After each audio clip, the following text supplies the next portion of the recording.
প্রিয় শিক্ষার্থীবৃন্দ, আসসালামু আলাইকুম। আজকের এই উচ্চ মাধ্যমিক অর্থনীতি অনলাইন ক্লাসে তোমাদের সবাইকে স্বাগত জানাচ্ছি। সরকারি সৈয়দ হাতেম আলী কলেজের আজকের এই অনলাইন ক্লাস কার্যক্রমে তোমাদের সাথে যুক্ত রয়েছি আমি মোহাম্মদ নুরুল ইসলাম, প্রভাষক অর্থনীতি, সরকারি সৈয়দ হাতেম আলী কলেজ বরিশাল। আজকে আমি তোমাদের সাথে আলোচনা করব, তোমরা দেখতে পাচ্ছ দ্বাদশ শ্রেণীর দ্বিতীয় পত্রের অর্থায়ন বিষয়ে আলোচনা করব। তো আলোচনার শুরুতেই শ্রদ্ধার সাথে স্মরণ করছি বাঙালি জাতির জনক, স্বাধীনতার মহান স্থপতি বঙ্গবন্ধু শেখ মুজিবুর রহমান এবং 15ই আগস্টে এই মহান নেতার সাথে তার পরিবার এবং নিকটজন যারা শাহাদাত বরণ করেছেন সকলের রুহের মাগফিরাত কামনা করছি। আমরা এই মাসটি ভোরেই এবং সর্বসময়, মাসটি যেহেতু শোকের মাস তোমরা জানো, সেক্ষেত্রে আমাদের এই মহান নেতার প্রতি আমাদের দায়বদ্ধতা থেকেই আমরা তাকে সবসময় স্মরণ করব, আমাদের হৃদয়ে ধারণ করব। তো আজকের এই অনলাইন কার্যক্রমে আমার সাথে থাকার জন্য সকলকে ধন্যবাদ। যে যেখানে আছো তোমরা ক্লাসটি আশা করি শেষ পর্যন্ত আমার সাথে এনজয় করবে। তো চলো আজকে আমাদের ক্লাস আমরা শুরু করি। আজকে আমি অর্থনীতি দ্বিতীয় পত্র বইয়ের অর্থায়ন বিষয় নিয়ে আলোচনা করব। আমরা আজকে অর্থায়ন সম্পর্কে একটি গুরুত্বপূর্ণ ধারণা পাব এবং সেই ধারণাকে পুঁজি করে আমরা অর্থায়নের বিভিন্ন ধরন এবং অর্থায়নের বিভিন্ন উৎস সম্পর্কে সম্যক আইডিয়া পাব। তো তোমরা দেখতে পাচ্ছ আমি আলোচনার শুরুতেই অর্থায়নের একটি সংজ্ঞা বোর্ডে লিখে দিয়েছি। সেখানে তোমরা দেখতে পাচ্ছ অর্থায়ন বলতে কি বোঝায়। সাধারণভাবে যে কোনো কাজ করার জন্য অর্থ সংগ্রহ করার এবং এর যথাযথ ব্যবহারকে অর্থায়ন বলে।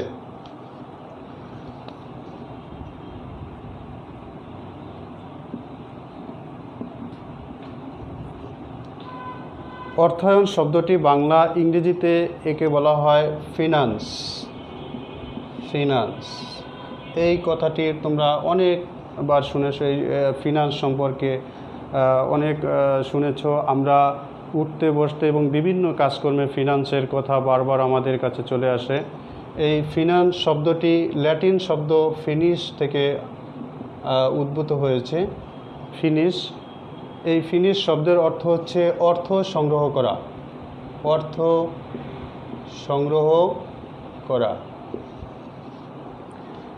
আমরা যখন কোনো কাজ করতে যাই, কোনো উদ্যোগ ব্যবসা করতে যাই অথবা বিভিন্ন ধরনের প্রয়োজনে কিন্তু আমাদের অর্থের প্রয়োজন। অর্থের সংস্থান করা দরকার এবং অর্থের সংস্থান করলে সেই অর্থ কিভাবে আমরা ব্যবহার করব সেটার যথাযথ নিশ্চয়তা দরকার। এজন্য আমাদের এই ফিনান্স সম্পর্কে ধারণা থাকতেই হবে। আমরা যখন একটি পিকনিকের আয়োজন করি, তোমরা জানো, তোমরা ধরো কয়েকজন মিলে একটি পিকনিকের আয়োজন করবা, তখন প্রশ্নই আসে এই পিকনিকের ফিনান্স কে করবে। তোমরা এই কথাটি তোমরা প্রায় বলো। অথবা তোমরা কয়েকজন বন্ধু মিলে একটি রেস্টুরেন্টে খেতে যাবে, তো সেখানে প্রশ্ন উঠতে পারে আজকের এই রেস্টুরেন্টের বিল কে ফিনান্স করবে। তার মানে ফিনান্স অর্থ হচ্ছে কোনো একটি কাজের জন্য অর্থায়ন করা, তহবিল সংগ্রহ করা। তো সেই জন্য অর্থায়নের সংজ্ঞা যখন আমরা আলোচনা করব তখন দেখা যাচ্ছে সাধারণভাবে যে কোনো কাজ করার জন্য অর্থ সংগ্রহ করা এবং এর যথাযথ ব্যবহার করাকেই অর্থায়ন বলে। তাহলে অর্থায়ন সম্পর্কে আমরা কি ধারণা পেলাম? অর্থায়ন মানে হচ্ছে তহবিল সংগ্রহ করা। ওই সংজ্ঞাটি যদি আমি আলোচনা করি। অর্থ সংগ্রহ করা বা তহবিল গঠন করা। তহবিলকে আমরা ইংলিশে বলি ফান্ড, ঠিক না? আমরা কথায় কথায় বলি যে এই কাজটা করার জন্য ফান্ড কে দিবে, এই ফান্ড কে দিবে, এটাকেই মূলত বলা হয় ফিনান্স বা অর্থায়ন। ব্যক্তি পর্যায় থেকে শুরু করে একেবারে রাষ্ট্র এবং আন্তর্জাতিক পর্যায় পর্যন্ত এই ফিনান্সের একটি গুরুত্ব রয়েছে। তো আমরা যখন প্রত্যেক দিন আমাদের প্রতিটি দিন আমাদের সাংসারিক কাজকর্মে অনেক কেনাকাটার প্রয়োজন হয়, আমাদের দৈনিক আমাদের খাবার সংগ্রহ করতে হয়, দৈনিক আমাদের বাজার করতে হয়, এই যে এগুলোর পিছনে আমাদের অর্থের প্রয়োজন। সুতরাং ব্যক্তিগত জীবন থেকে শুরু করে এরপরে দেখো সমাজে কোনো উন্নয়নমূলক কাজের জন্য বা সমাজে কোনো বিভিন্ন ধরনের সাহায্য দানের জন্য অর্থের প্রয়োজন। ঠিক তেমনিভাবে সরকারের জন্য ব্যয় নির্বাহের জন্য অর্থের প্রয়োজন। আমাদের এই যে বিভিন্ন ধরনের শিক্ষা প্রতিষ্ঠানে তোমরা পড়াশোনা করেছো, এরপরে বিভিন্ন ধরনের হাসপাতাল থেকে তোমরা সেবা নিচ্ছ, এই যে রাস্তাঘাট ব্যবহার করছো, বড় বড় ব্রিজ এবং বিভিন্ন ধরনের সুযোগ সুবিধা তোমরা নিচ্ছ, এগুলোর পিছনে সরকারের অর্থায়ন প্রয়োজন। তেমনিভাবে আন্তর্জাতিক পর্যায় থেকেও কিন্তু অর্থায়ন হয়। সুতরাং অর্থ যে কোনো কাজ করতে যাও তুমি, সেটা যদি উন্নয়নমূলক কাজ হয় অথবা তোমার প্রয়োজন ভিত্তিক কাজ হয়, তাহলে সেখানে তোমার অর্থের প্রয়োজন। আর এই অর্থের প্রয়োজন থেকেই তোমার অর্থায়ন দরকার। সেই অর্থায়নের জন্য আমাকে মূলত তিনটি ধাপ সংগ্রহ করতে, অর্থায়ন হওয়ার জন্য তিনটি জিনিস খুবই গুরুত্বপূর্ণ। এর মধ্যে একটি হচ্ছে তহবিল গঠন করা। From what source you will collect fund, এটা তোমাকে এনশিওর করতে হবে। তাহলে অর্থায়নের যে সংজ্ঞা আমি পেলাম, সেখানে একটি বিষয় হলো অর্থ সংগ্রহ করা বা তহবিল গঠন করা। আরেকটি বিষয় হচ্ছে এই অর্থ সংগ্রহের যেই পদ্ধতি, সেটা যথাযথ ব্যবহার করতে হবে। যথাযথ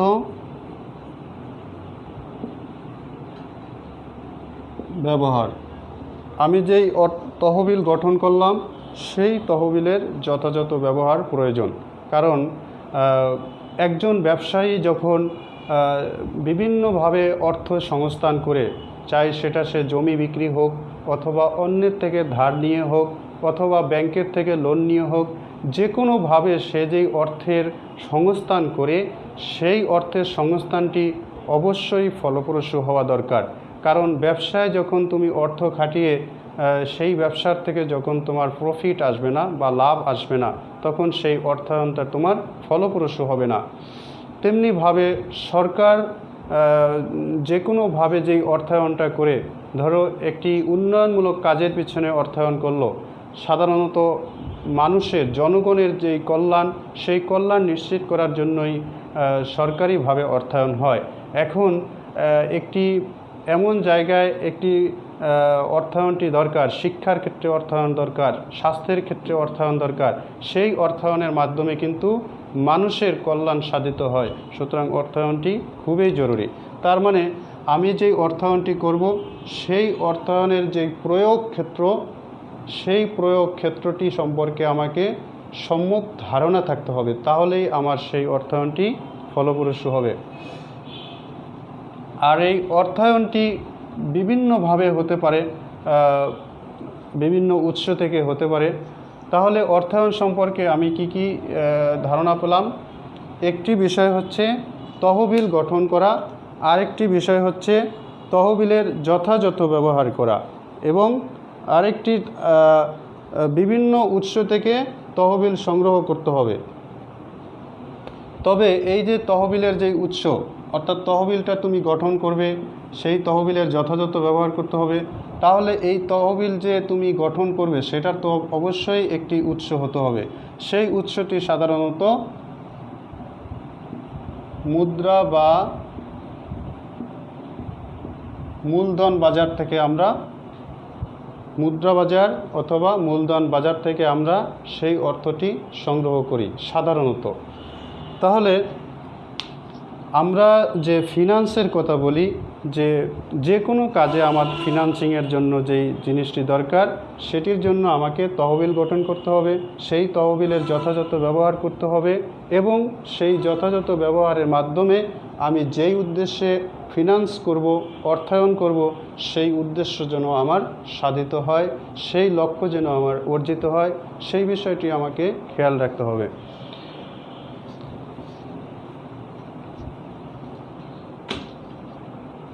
encyclopedia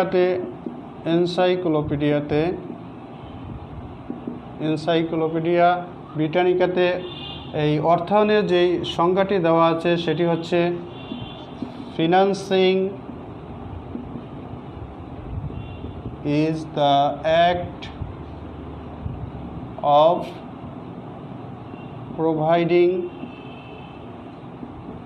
the means of payment.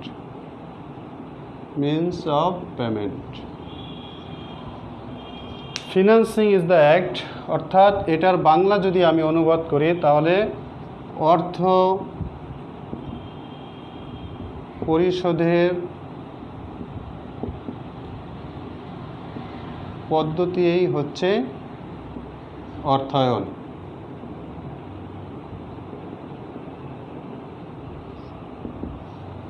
অর্থাৎ আমি যে পেমেন্টটা করব একজনকে, যেই উদ্দেশ্যে আমি অর্থায়ন করব, সেই অর্থায়নটা বিভিন্ন ধরনের হতে পারে। এই বিভিন্ন ধরন বা পদ্ধতিই হচ্ছে অর্থায়ন। এজন্য এনসাইক্লোপিডিয়াতে অর্থায়নের যে সংজ্ঞাটি দেওয়া হচ্ছে অর্থ পরিশোধের পদ্ধতিই হচ্ছে অর্থায়ন। অর্থাৎ আমি কোন উপায়ে আমি অর্থের সংস্থান করতে চাই, অর্থের যোগান দিতে চাই, সেটি আমাদের মুখ্য বা আলোচ্য বিষয়।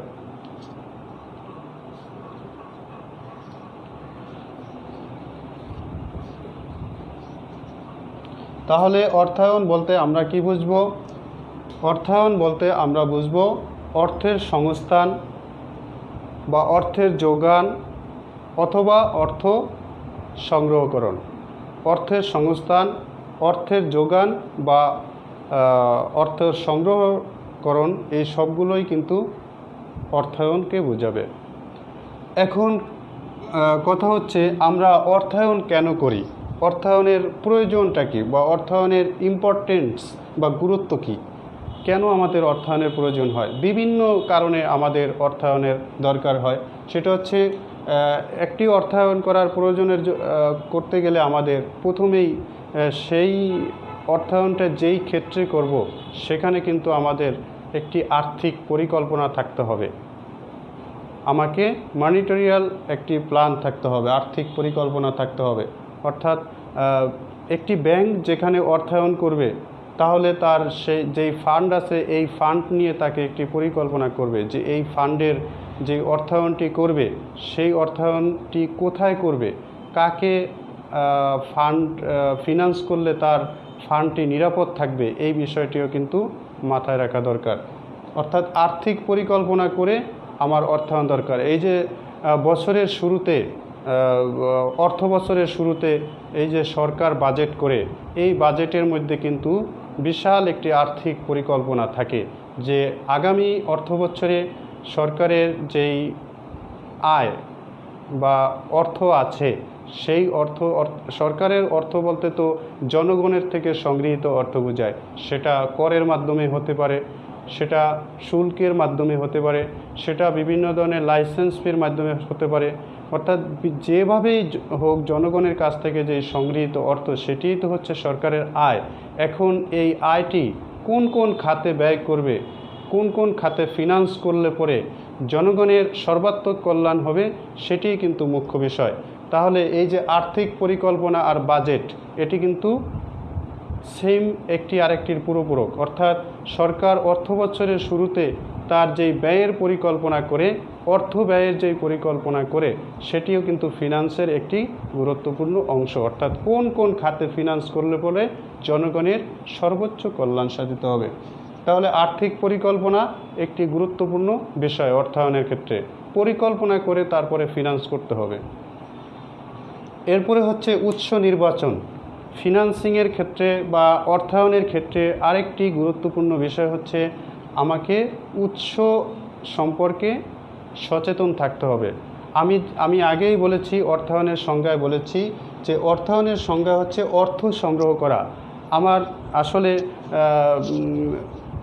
অর্থটা তো আমার বিভিন্ন জায়গা থেকে সংগ্রহ করতে হবে, সেটি জনগণের কাছ থেকে হোক, সেটি কোনো আর্থিক প্রতিষ্ঠান থেকে হোক, সেটি ইন্টারন্যাশনাল কোনো অর্গানাইজেশন থেকে হোক, বা সেটি কোনো দাতা সংস্থা থেকে হোক। যেভাবেই আমার অর্থ সংগ্রহ হোক না কেন, আমার সেই উৎসটা সম্পর্কে আমার দরকার। এখন ধরো একটি উন্নয়নমূলক কাজ সরকার যদি করতে যায়, সেক্ষেত্রে সরকারের অর্থ সংগ্রহের উপায় হচ্ছে জনগণ অথবা একটি দেশে সেই দেশের আর্থিক প্রতিষ্ঠান, অথবা সরকারের যেই সিকিউরিটিসগুলো আছে সেই সিকিউরিটিসগুলো সেল করে সরকার অর্থ সংগ্রহ করতে পারে, অথবা সরকার সিগনোরেজ বা নোট ছাপিয়ে অর্থ সংগ্রহ করতে পারে। কিন্তু এই শুধু অর্থ সংগ্রহ করলেই কিন্তু হয় না। এই অর্থ সংগ্রহ যেখান থেকে করবে সেটার ভবিষ্যৎ প্রভাব কী হবে সেটাও কিন্তু মাথায় রাখতে হয়। কারণ আমি যদি জনগণের উপর অতিরিক্ত কর বসিয়ে অর্থ সংগ্রহ করি বা সেটারও কিন্তু একটা নেগেটিভ ইম্প্যাক্ট হতে পারে, অথবা বেশি করে যদি আমি নোট ছাপাই সেটা কিন্তু মুদ্রাস্ফীতির উপর একটি প্রভাব থাকতে পারে। সুতরাং অনেক জিনিস মাথায় রেখেই কিন্তু অর্থায়ন করতে হয়। ঠিক তেমনিভাবে ব্যবসা প্রতিষ্ঠানের ক্ষেত্রেও অর্থাৎ আমি যেখানে আমার এই অর্থায়নটা করব বা আমার এই ফান্ড বিনিয়োগ করব, সেই ফান্ডটা যেন আমার ডিফল্ট না হয়। সুতরাং উৎস কিন্তু একটি গুরুত্বপূর্ণ বিষয়। কোন উৎস থেকে আমার অর্থ সংগ্রহ করলে আমার সেই অর্থটি বিনিয়োগের ক্ষেত্রে ফলপ্রসূ হবে, উৎপাদন বাড়বে, কর্মসংস্থান বাড়বে, সেই বিষয়টিও কিন্তু খুবই জরুরি। আরেকটি বিষয় সেটি হচ্ছে তহবিল সংগ্রহ। উৎস নির্বাচন করার পরে আমার তহবিল সংগ্রহ, এই বিষয়টি আরও গুরুত্বপূর্ণ।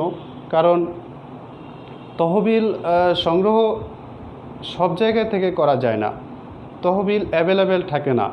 আমার কোন উৎসটি, আমি যে বললাম যে অর্থ সংগ্রহের যে উৎস, সেই কোন উৎসটি সবচাইতে রিলায়েবল আছে, কোন উৎস থেকে আমি ফান্ড গঠন করলে সেই উৎস আমার ক্ষতিগ্রস্ত হওয়ার সম্ভাবনা থাকবে না, সেক্ষেত্রে আমার তহবিলের যে সংগ্রহটি সেটিও কিন্তু আমার মাথায় রাখতে হবে। অর্থাৎ যেখান থেকে আমার তহবিল সংগ্রহ করলে আমারও উপকার হবে, আবার যেখান থেকে অর্থ সংগ্রহ করেছি সেই ক্ষেত্রটি বা সেই উৎসটিও আমার ক্ষতির সম্মুখীন হবে না, এটিও তহবিল সংগ্রহ করার সময় আমাদের খেয়াল রাখতে হবে। তহবিলের ব্যবহার, তহবিলের যে ব্যবহারটি আছে, তহবিলের ব্যবহার সেটি হচ্ছে আমি যখন তহবিল গঠন করে ফেলব তখন আমার সেই তহবিলের ব্যবহারটা করতে হবে সর্বোচ্চ কল্যাণের জন্য। এখন কথা হচ্ছে এই তহবিল সংগ্রহটা বা তহবিল গঠনটা বিভিন্ন মাধ্যমে হতে পারে। উৎস এটা ব্যক্তিগতভাবে হতে পারে, ব্যবসায়িকভাবে হতে পারে, সরকারিভাবে হতে পারে। যেই মাধ্যমে হবে যেই মাধ্যমেই তহবিল সংগ্রহ করুক না কেন, সেই তহবিল সংগ্রহের তার যেই পারপাস, সেই পারপাসটি আমার অর্জিত হতে হবে। যেমন সরকার যদি তহবিল সংগ্রহ করে, তাহলে সরকার তহবিলের ব্যবহার কী জন্য করবে? সরকারি ক্ষেত্রে তহবিলের ব্যবহারটা কী জন্য হয়? সরকারি ব্যয় নির্বাহের জন্য। সরকারি ব্যয় নির্বাহ কী জন্য হয়? উন্নয়নমূলক কাজের জন্য। সেই উন্নয়নমূলক কাজটি যাতে আমার হয়, সেক্ষেত্রে সরকারি তহবিলের ব্যবহারটা সেই রকম হতে হবে। তেমনিভাবে ব্যবসায়িক উদ্দেশ্যে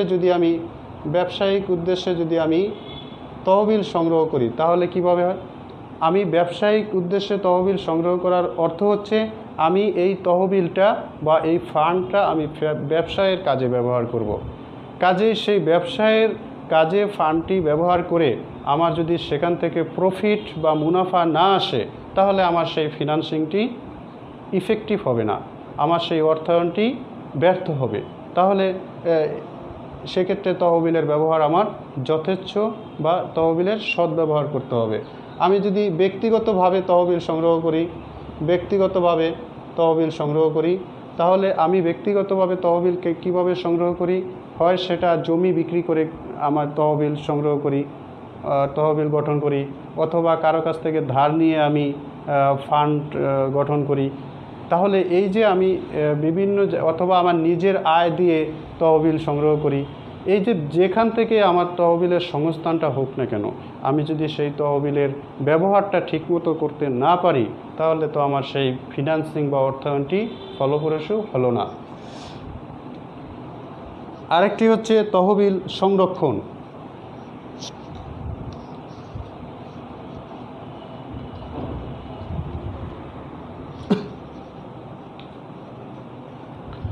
তহবিল সংরক্ষণ, এই যে বললাম যে অর্থায়নের যেই সংজ্ঞা দিলাম আমি, প্রথমে হচ্ছে অর্থ সংগ্রহ করা এবং এর যথাযথ ব্যবহার করা। এই দুইয়ের মাঝখানে অর্থটা আমার কাছে থাকে, তখন সেই অর্থটা যদি আমার আনপ্রোটেক্টেড থাকে, আমার সেই আমার যেই ফান্ড সেটা যদি আমার ইনসিকিউর থাকে, তাহলে কিন্তু আমার সেই অর্থ সংগ্রহ করি সেটা কিন্তু আমার বিফলে যাবে। এই জন্য আমার তহবিল সংরক্ষণটা জরুরি। তহবিল সংরক্ষণটা আমার জরুরি, অর্থাৎ এই ফান্ডটা আমি কিভাবে সংরক্ষণ করব, ফান্ড কিভাবে প্রোটেক্ট করব, সেটাও কিন্তু খুব জরুরি। অর্থায়নের ক্ষেত্রে এই বিষয়টি মনে রাখতে হবে।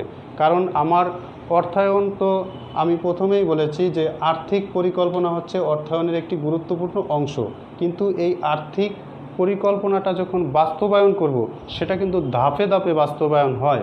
আমার কাছে যেই ফান্ড আছে সেই ফান্ডটা কিন্তু আমি একসাথেই ফিনান্স করব না বা অর্থায়ন করব না, সেটা ধাপে ধাপে আমি কি করব, পেমেন্ট করব। তাহলে আমার এই যেই একটি সময়ব্যাপী আমি যেই অর্থায়নটা করব, সেটি আমি যখন এটার প্রকারভেদ আলোচনা করব, অর্থায়নের ধরন, সেটার মধ্যে যে আমার যেই অর্থায়নটা সেটা কি স্বল্পমেয়াদী অর্থায়ন নাকি মধ্যমেয়াদী অর্থায়ন নাকি দীর্ঘমেয়াদী অর্থায়ন, সেই সময় সাপেক্ষ অনুযায়ী কিন্তু আমার অর্থের সংরক্ষণটা জরুরি। ফলাফল নির্ণয়। ফলাফল নির্ণয় হচ্ছে অর্থায়নের আরেকটি গুরুত্বপূর্ণ বিষয়। আমি যেই উদ্দেশ্যে অর্থায়নটা করলাম, ধরো আমি একটা প্রজেক্টে অর্থায়ন করলাম, এখন এই প্রজেক্টের অর্থায়নটা আমার রেজাল্ট কি, এটার এই যে ফিনান্সিংটি করলাম এখানে, আমার এই রেজাল্টটি কি পজিটিভ রেজাল্ট নাকি নেগেটিভ রেজাল্ট, আমার এখানে কি লাভ হয়েছে নাকি ক্ষতি হয়েছে, এই যে ফলাফলটি আমার এটি খুবই গুরুত্বপূর্ণ। আমি এর আগে একটি সেক্টরে ফিনান্সিং করে ক্ষতিগ্রস্ত হয়েছি, কাজেই সেই সেক্টরে পুনরায় যদি আমি ফিনান্সিং করতে চাই, তাহলে সেক্ষেত্রে আমাকে ভেবেচিন্তে ফিনান্সিং করা দরকার। অর্থাৎ ফলাফল একটি গুরুত্বপূর্ণ বিষয় অর্থায়নের ক্ষেত্রে, যে আমি বিভিন্ন প্রজেক্টে বা বিভিন্ন সেক্টরে ফিনান্সিং করার আগে আমাকে সেই সেক্টরে ওই ফিনান্সিংয়ের ফলাফল কী আসতে পারে সে সম্পর্কেও আমাকে একটি স্বচ্ছ ধারণা থাকতে হবে। মুনাফা বন্টন।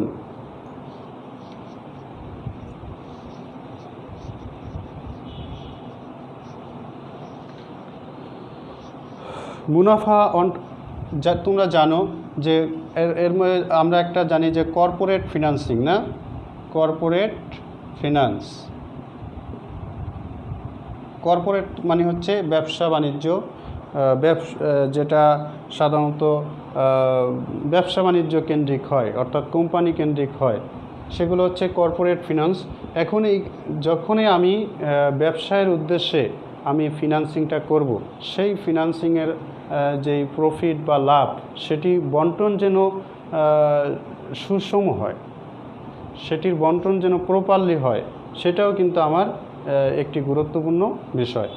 তাহলে আমি এই অর্থায়নের যে গুরুত্বগুলো বা প্রয়োজনীয়তাগুলো সেগুলো আমি আলোচনা করলাম। অর্থায়নের গুরুত্বের মধ্যে আর্থিক পরিকল্পনা অনুযায়ী আমাকে অর্থায়ন করতে হবে। যেই উৎস থেকে আমি তহবিল সংগ্রহ করব সেই উৎস সম্পর্কে আমাকে ধারণা থাকতে হবে। তহবিল সংগ্রহ কিভাবে করব, কোন পদ্ধতিতে করব, কোন উৎস থেকে তহবিল সংগ্রহ করলে সেই উৎসটি ক্ষতিগ্রস্ত হওয়ার সম্ভাবনা থাকবে না, সেই বিষয়টিও আমার মাথায় রাখতে হবে। তহবিলের ব্যবহার যেন আমার যথাযথভাবে হয় সেই বিষয়টিও কিন্তু খেয়াল করতে হবে। এবং তহবিল সংগ্রহ করার পরে আমি যেই মেয়াদ ব্যাপী আমি তহবিলটা ফিনান্সিং করব, সেই মেয়াদে যেন আমার তহবিলটা প্রোটেক্টেড থাকে, সংরক্ষিত থাকে, সেই তহবিলের যেন কোনো লোকসান না হয়, সেই বিষয়টিও আমাকে মাথায় রাখতে হবে। এরপরে তহবিলের ফিনান্সিং করার যেই সেক্টরগুলা, যেই সেক্টরে আমার ফিনান্সিং করলে সেটির ফলাফল আমার অনুকূলে আসবে, সেই ফলাফলটি জেনে কিন্তু আমার ফিনান্সিং করা দরকার। আরেকটি হচ্ছে মুনাফা বন্টন যেন আমার প্রপারলি হয়, আমার সেখানে যেন সুষম বন্টন হয়, সেই বিষয়টিও মনে রাখা দরকার।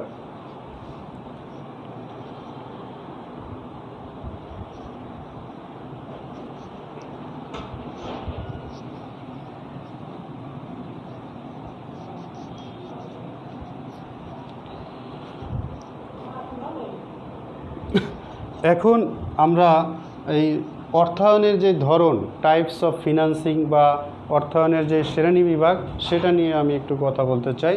আমরা জানি যে অর্থায়নে আসলে ফিনান্সিং বা অর্থায়ন একটি ব্রড কনসেপ্ট, এটি একটি বিস্তারিত বা বিস্তর ধারণা। এটার অনেকগুলো ক্ষেত্র রয়েছে, অনেকগুলো ফিল্ড রয়েছে, বিভিন্ন কনসেপ্টে ফিনান্সিংয়ের ব্যবহার চলে আসে। তো আসলে এই বিভিন্ন কনসেপ্ট থেকে বা বিভিন্ন প্রয়োগ ক্ষেত্র থেকে বা ফিনান্সিংয়ের বিভিন্ন ধরন থেকে অর্থায়নে কিন্তু বিভিন্ন শ্রেণীভেদ রয়েছে। সাধারণত আমরা জানি যে অর্থায়নটা আমরা সাধারণত দুইভাবে হয়, একটি হচ্ছে সরকারি অর্থায়ন, আরেকটি হচ্ছে বেসরকারি অর্থায়ন। আমি আরেকটু ছোট করে লিখি।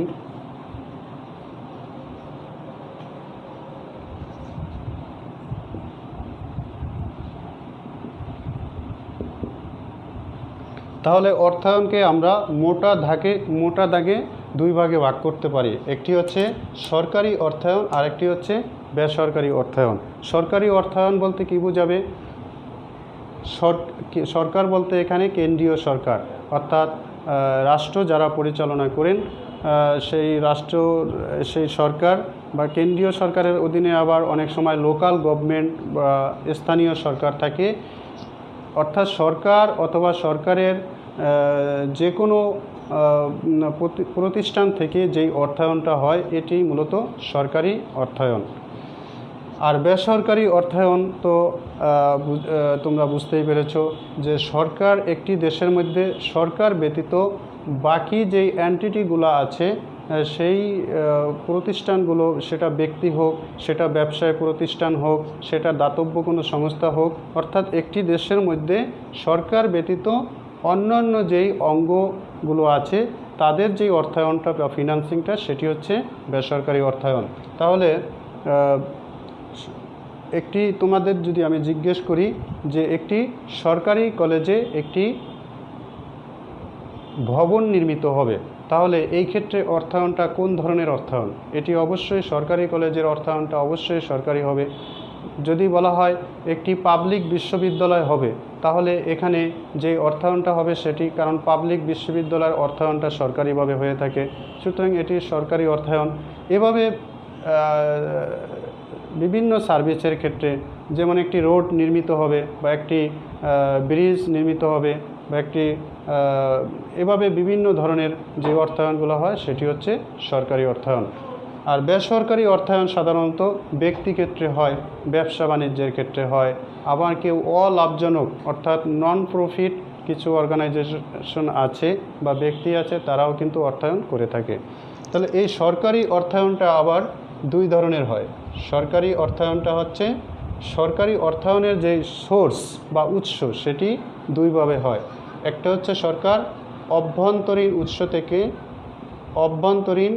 উৎস থেকে অর্থ সংগ্রহ করে, আরেকটি হচ্ছে বাহ্যিক উৎস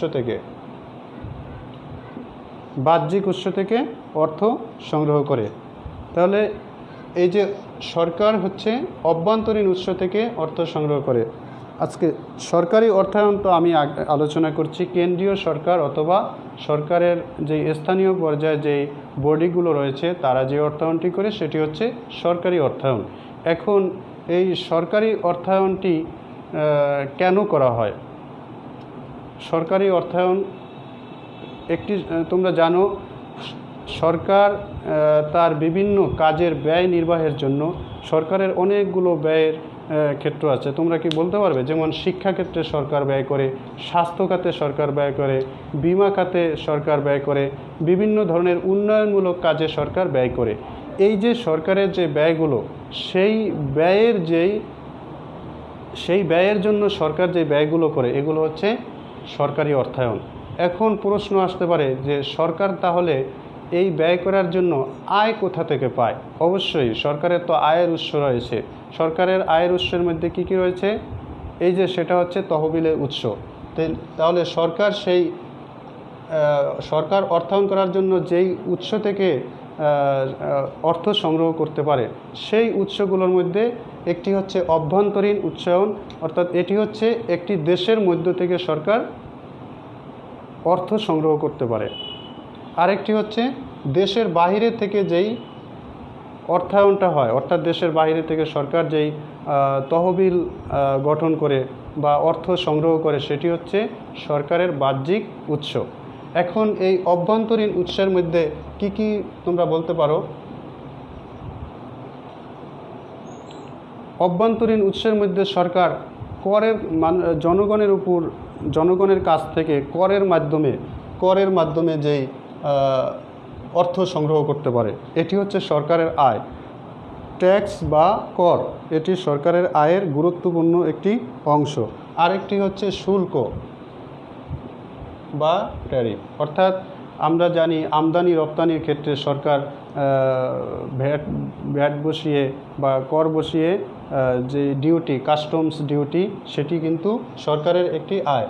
এরপরে আরও বিভিন্ন ধরনের আছে, বিভিন্ন ধরনের লাইসেন্স ফি,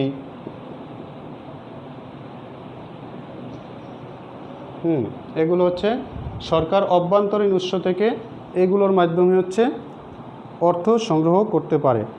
এই সরকারের অর্থায়নের মূল উদ্দেশ্য হচ্ছে যেমন শিক্ষার উন্নয়ন, সামাজিক উন্নয়ন করতে পারে। সামাজিক উন্নয়ন কিভাবে হয়? এই যে হত দরিদ্র যারা আছে তাদেরকে দেখো যে বিভিন্ন সময় সরকার আর্থিক সহায়তা দিয়ে থাকে, খাদ্য সহায়তা দিয়ে থাকে, বাড়ি গাড়ির সহায়তা দিয়ে থাকে। এই যে বিভিন্ন ধরনের সামাজিক উন্নয়নের জন্য যেটাকে আমরা বলি সোশ্যাল ট্রান্সফার, অর্থাৎ বা সেফটি নেট প্রোগ্রামস বলি আমরা, সামাজিক নিরাপত্তার জন্য এই যে বিজিএফ, বিজিডি, কাবিখা, একটি বাড়ি একটি খামার, এই যে সামাজিক যে উন্নয়নের জন্য সরকার যেই অর্থায়নটা করে সেটি কিন্তু একটি গুরুত্বপূর্ণ বিষয়। আরেকটি হচ্ছে এই যে কৃষির যে উন্নয়নটি করে বা রাস্তাঘাট উন্নয়ন করে, অর্থাৎ বিভিন্ন খাতে কিন্তু সরকারের অর্থ ব্যয় হয়। তো এই অর্থ ব্যয়ের জন্য তো অবশ্যই সরকারের আয় থাকতে হবে। সেই আয়গুলো করের মাধ্যমে হয়, শুল্কের মাধ্যমে হয়, বিভিন্ন ধরনের লাইসেন্স ফির মাধ্যমে হয়। এরপরে আরও কিছু আছে, যেমন সরকারের কিছু সিকিউরিটিজ আছে, গভর্নমেন্ট সিকিউরিটিজ, যেমন সরকার প্রাইজ বন্ড বিক্রি করে আয় করতে পারে। এরপরে সরকারের প্রাইজ বন্ড আছে। এরপরে এই যে তোমরা ঋণপত্র দেখো, যে তোমরা ঋণপত্র তোমাদের বাবা মা যারা অবসরপ্রাপ্ত হয়েছেন তারা, অথবা বিভিন্ন যে ডাকে গিয়ে তোমরা যে ঋণ সঞ্চয়পত্রে যে আমরা যেই টাকা জমা রাখি, এগুলো হচ্ছে সরকারের সিকিউরিটিজ। তাহলে সরকারি সঞ্চয়পত্র, সঞ্চয়পত্রে বিনিয়োগ করে। এরপর প্রাইজ বন্ড আছে, প্রাইজ বন্ড, এগুলোর মাধ্যমে সরকার আয় করে। এরপরে আরেকটি আছে মুদ্রা ছাপানো। মুদ্রা ছাপানোর মাধ্যমেও সরকারের অর্থ সংস্থান হয় বা সরকারের অর্থ। আরেকটি হচ্ছে, তাহলে আমরা অভ্যন্তরীণ উৎসগুলো সম্পর্কে জানলাম যে এইগুলো হচ্ছে, অনেক সময় আবার সরকার অভ্যন্তরীণ উৎস থেকে ঋণ গ্রহণ করে, ঠিক আছে, ঋণ গ্রহণ করেও অর্থের সংস্থান করতে পারে। অর্থাৎ অর্থ সংগ্রহিত মূলত অর্থায়নের প্রথম ধাপ। সেই ঋণটা আবার আর্থিক প্রতিষ্ঠান থেকে হতে পারে, সেই ঋণটি আর্থিক প্রতিষ্ঠান থেকে হতে পারে। এই আর্থিক প্রতিষ্ঠানের মধ্যে কী কী রয়েছে? ব্যাংক, ব্যাংকের থেকে সরকারি যেই ব্যাংকগুলো আছে সেই ব্যাংকগুলো থেকে সরকার ঋণ গ্রহণ করতে পারে, ঠিক আছে। আবার অআর্থিক প্রতিষ্ঠান, অআর্থিক প্রতিষ্ঠান, অআর্থিক প্রতিষ্ঠান কোনটা? যেগুলো ব্যাংক বহির্ভূত যে আর্থিক প্রতিষ্ঠানগুলো আছে, অথবা দেশের মধ্য থেকে কোনো ব্যক্তির কাছ থেকে যেভাবেই হোক, অর্থাৎ এইভাবে সরকার ঋণ অভ্যন্তরীণভাবে আর্থিক প্রতিষ্ঠান এবং অআর্থিক প্রতিষ্ঠান থেকে সরকার ঋণ গ্রহণ করতে পারে। সেটাও কিন্তু সরকারের অভ্যন্তরীণ অর্থ সংগ্রহের বা অর্থায়নের একটি উৎস। আর বাহ্যিক যে উৎসগুলো রয়েছে,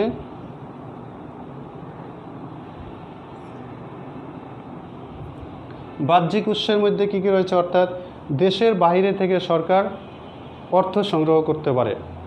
সেটা হচ্ছে এই যে তোমরা জানো যে মাঝে মাঝে তোমরা দেখো যে আমাদের দেশে যখন কোনো প্রাকৃতিক দুর্যোগ হয়, হ্যাঁ, তখন দেখো যে বাইরের থেকে অনেক সাহায্য আসে বা বিভিন্ন দেশের থেকে সাহায্যের হাত বাড়িয়ে দেয়। এগুলো কিন্তু অর্থায়নের, অর্থাৎ সরকারের অর্থায়নের একটি উৎস।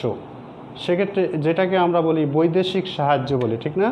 বৈদেশিক সাহায্য, বৈদেশিক সাহায্য অর্থাৎ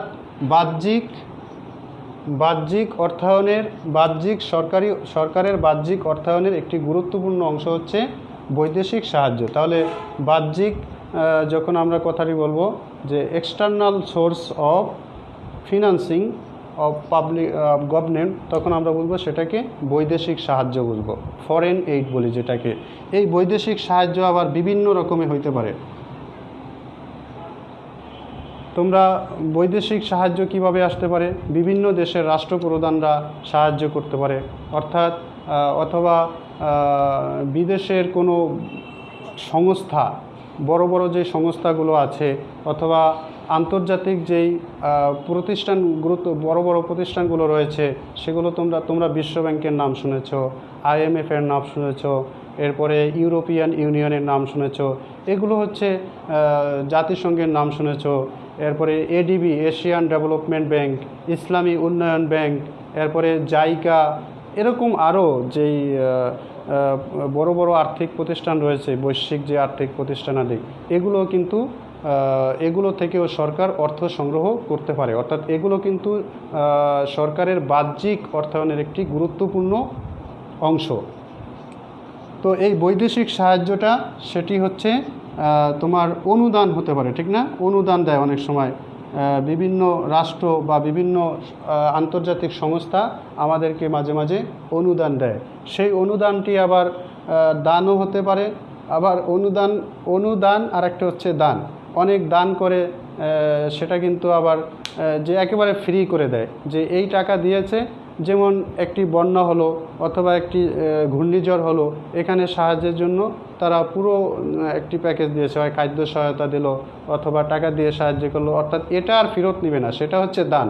আর কিছু কিছু দান আবার একটু শর্ত দিয়ে বলা হয় যে আমি এটা এখন দিলাম, পরে যেন আমাকে ফেরত দেওয়া হয়, হ্যাঁ, অথবা কিছু ইন্টারেস্ট তারা ইম্পোজ করে, এগুলা এই জন্য দানটা বা অনুদানটা হয়।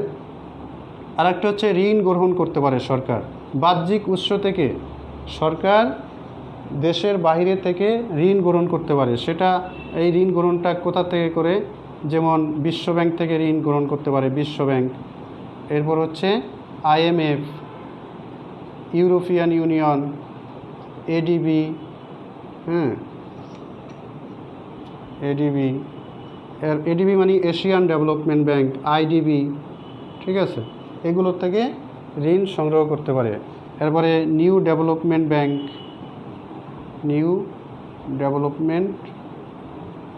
Bank, China. তাহলে এই যে এই আর্থিক প্রতিষ্ঠান থেকে বিভিন্ন ধরনের ঋণ সংগ্রহ করতে পারে। তাহলে এখন যদি আমি বলি যে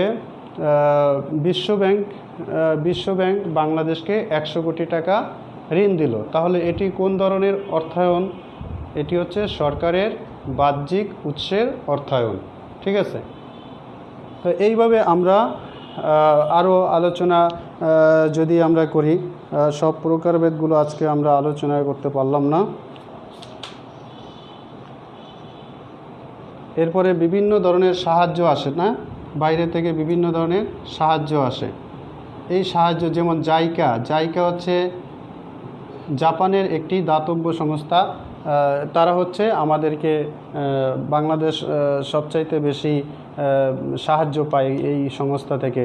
এরপরে বিভিন্ন ধরনের আরও আন্তর্জাতিক যেই প্রতিষ্ঠানগুলো আছে সেগুলো থেকে আমাদের সাহায্য আসে। আরেকটি হচ্ছে এফডিআই মানে হচ্ছে, একটু উপরে লিখি,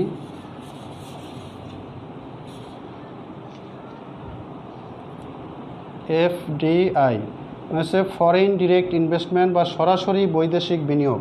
সরাসরি বৈদেশিক বিনিয়োগ যেমন আমাদের পোশাক ক্ষেত্রে যে ইপিজেডগুলো হচ্ছে, এই ইপিজেডে বিভিন্ন দেশ বিনিয়োগ করে, এগুলো কিন্তু অর্থায়নের মধ্যে পড়বে, অর্থাৎ বৈদেশিক যেই সাহায্য সেটার মধ্যে পড়বে। সরাসরি যদি বিনিয়োগ হয় অথবা কোনো যেটা আমাদের সরাসরি যেই বিনিয়োগগুলো হয় বড় বড় প্রকল্পগুলোতে, যেমন এই যে পায়রা বন্দর, এরপরে পদ্মা সেতু, এরপরে বড় বড় যেই প্রকল্পগুলো, এই প্রকল্পগুলোতে অনেক টাকার প্রয়োজন হয়, অনেক অর্থের সংস্থান দরকার।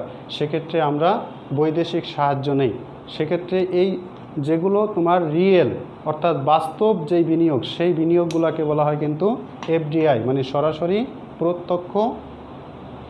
প্রত্যক্ষ বৈদেশিক বিনিয়োগ।